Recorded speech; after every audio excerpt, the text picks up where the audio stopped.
William Howard Taft, who easily won the presidency in 1908. Taft shared Roosevelt's progressive beliefs, if not his overwhelming popularity. His much more conservative approach to reform disappointed not only the more progressive members of his own party, but the public at large. The fact that the third-party candidate, socialist Eugene Debs, received almost 500,000 votes for president was a clear indication that a great many Americans wanted more radical change than even Roosevelt had pioneered. Now, under Taft's leadership, they felt cheated. Although he was physically large, 6 feet tall and 350 pounds, Taft was no match for the size of Roosevelt's personality and popularity with voters.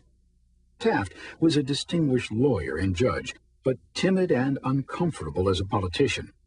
When he lost re-election to Woodrow Wilson in 1912, he returned to his real love, the law, and became the only ex-president to have been chosen as a Chief Justice of the Supreme Court. He said the White House was the loneliest place in the world. I don't remember that I ever was president. Taft's one term as president was not without success, but the bitter political wrangling within his own party distracted the public's attention. Taft actually broke up more than twice the number of trusts as Roosevelt during his presidency.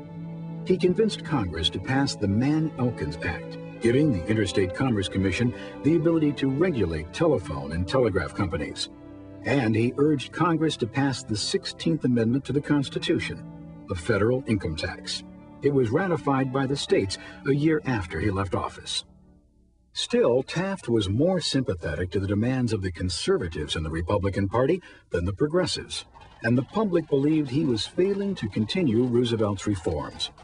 They were outraged when Taft signed the Payne-Aldrich tariff, raising prices on imported goods, and incensed when Taft fired Gifford Pinchot. When Theodore Roosevelt returned to America from overseas in 1910, he was given a hero's welcome. The public urged him to seek a third term as president, and 2 years later he did. However, the Republican Party refused to seat Roosevelt's delegates to their convention, and as a result, Taft was renominated as a presidential candidate on the first ballot. Furious, Roosevelt and his supporters formed their own political party, aptly named the Progressive Party. After, Roosevelt boasted, "I'm as strong as a bull moose and ready for the fight." The Progressive Party then became known as the Bull Moose Party. Former friends and party members, now political enemies, Taft and Roosevelt battled each other for votes. Taft called Roosevelt a dangerous egotist, while Roosevelt said Taft was "a fathead with the brain of a guinea pig."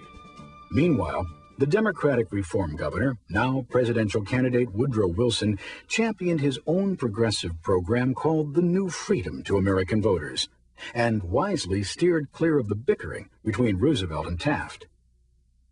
Don't interfere when your enemy is destroying itself.